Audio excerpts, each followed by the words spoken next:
So I'm outside cutting the grass right now, and it is a chore that I'm just not a huge fan of.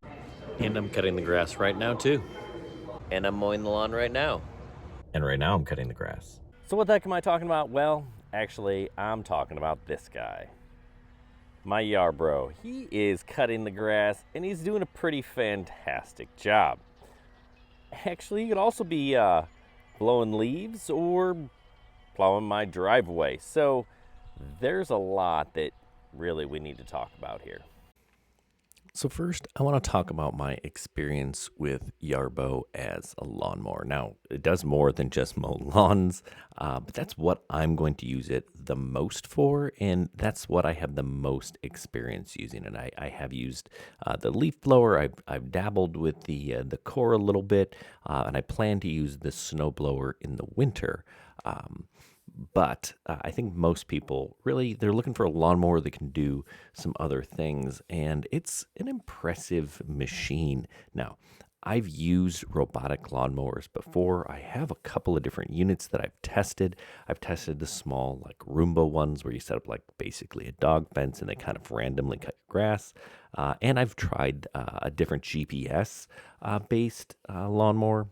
Both of them were much smaller.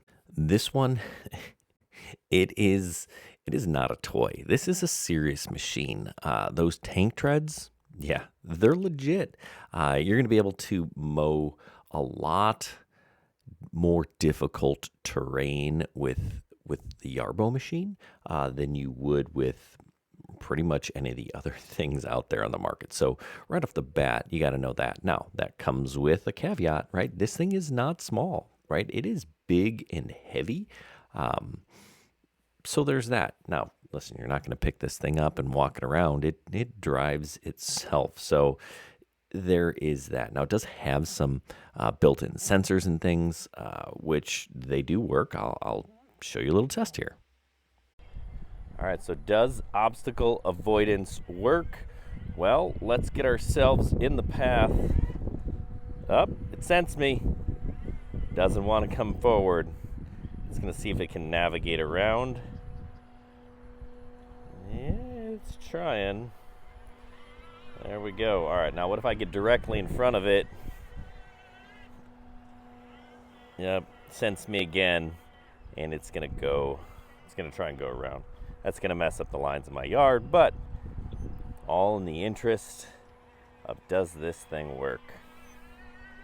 So it has a bunch of sensors. There are cameras, there's an ultrasonic radar, there's an ODM sensor, it's got RTK GPS, it's got an IMU sensor. This thing is well engineered. It's a beast.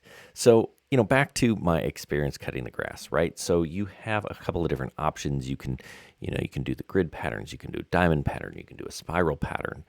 You can have it do the outside edges first, you can have it do the outside edges last, right? You really can customize how you want this thing to work. And basically setup. Setup is not terribly difficult. And Yarbo has a bunch of videos on their website. They've got a really nice help center. So that's something that I absolutely recommend you check out. So you can control your Yarbo from your app, from your smartphone. And even, if you wanted to maneuver it just a little bit, you can control it and drive it from your phone as well. Now, it does also come with a remote controller, and I would recommend using that at least for your basic setup. But I didn't find that I needed that. If I had to tweak it or move it, or if it got stuck on something, that was doable from the app as well. I do like that you get to watch the progress. You can kind of see how things are working as you're cutting, which is really cool. And if it senses an obstacle, it leaves a little red splotch there on the map, so you can kind of see, right? You can see where my dog entered my yard, and it had to go around him. So it does a good job. It does avoid obstacles. Now, the lawnmower is cool, but I think what really sets this apart is you can do more. And the leaf blower, I thought, is that really something I'm going to want to use? And the minute I put that thing on and fired it up, I was like, oh yeah, that is pretty awesome. It certainly moves the leaves, does a great job. It sounds like a jet engine. It is absolutely powerful, and you can do it a couple of different ways. They have like a hose attachment that you can attach and walk next to it and move leaves if you got them in tough places. It is, listen, I got some big trees in my yard, and it's going to be awesome come fall, right? It's springtime right now, so I don't need it, but actually it did some pretty good cleanup for me as I was testing it out, so that was cool.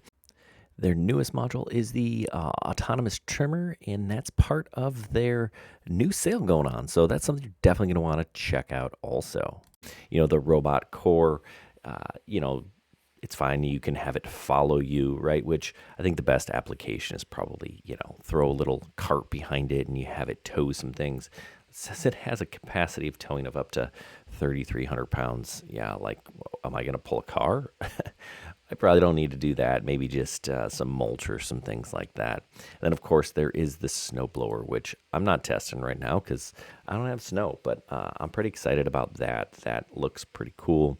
And they even have a snow plow that you can put on the snowblower, so that's cool. And I think these tank treads make this a feasible machine. I believe the snowblower is what kind of started this whole thing, so pretty excited to test that come wintertime. Overall, I'm a big fan of this Yarbo. I think the caveats, right? So the things to kind of think about, setup, it does require a Cat 5 cable to run to your RTK station, right? So if you got to know that, right? You're setting this thing up.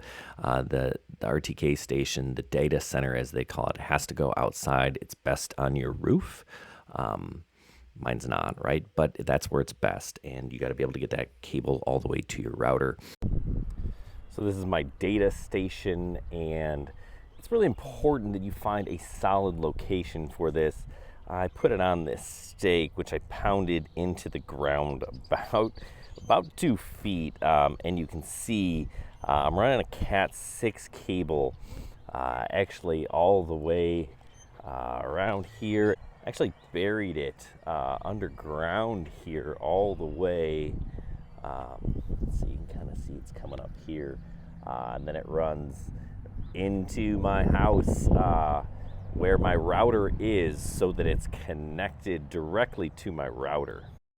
So it's obviously a lot quieter than a standard lawnmower. It's about 60 decibels, and I think it's not the blades that you hear. It's all the tank tracks and the driving, and it's definitely better than a standard lawnmower.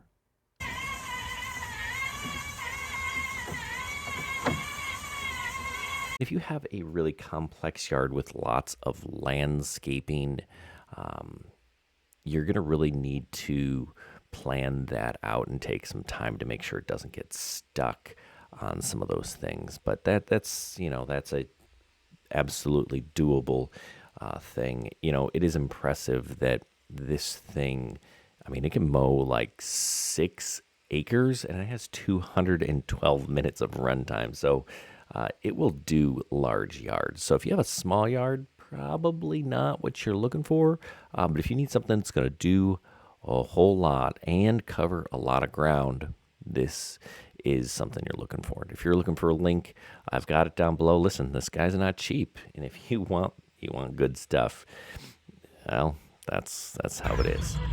Hey, thanks for watching. I'm going to leave you with watching this guy park itself on the docking station. I thought this was kind of interesting. It does a nice job of making it back to its home, and that's where you got to plan all of your routes from. Hope this was helpful. If you're looking for something, you have questions, throw them down below. We'd be happy to answer them for you.